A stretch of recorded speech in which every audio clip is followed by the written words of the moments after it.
علیکم ورحمۃ اللہ وبرکاتہ۔ محترم بھائی کہتے ہیں جی ایک آدمی تہجد بھی پڑھتا ہے، نمازیں پڑھتا ہے، سگریٹ پیتا ہے، سگریٹ سادہ ہی پیتا ہے۔ بھائی کا مطلب یہ ہے کہ اور نشہ مزید کوئی نہیں کرتا، تو کیا اس کی نمازیں تہجد قبول ہے؟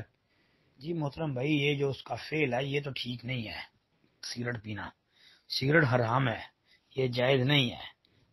باقی جو وہ نمازیں ہیں، اس کی تہجد ہے، فقط سگریٹ پینے کی وجہ سے یہ کہہ دیں کہ یہ اس کی قبول نہیں ہے، یہ صحیح نہیں ہے بھائی۔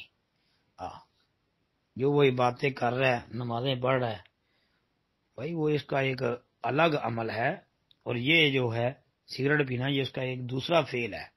اگرچہ یہ غلط فعل ہے، لیکن فقط سگریٹ پینے سے اس کی نمازوں کو باطل قرار دینا یہ درست نہیں ہے جی۔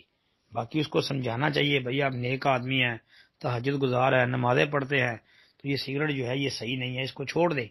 سمجھانا چاہیے بجائے اس کے کہ اس کے اوپر جو ہے تنقید کرنا شروع کر دو، مزید اس کو پریشان کرو، یہ صحیح نہیں بھائی۔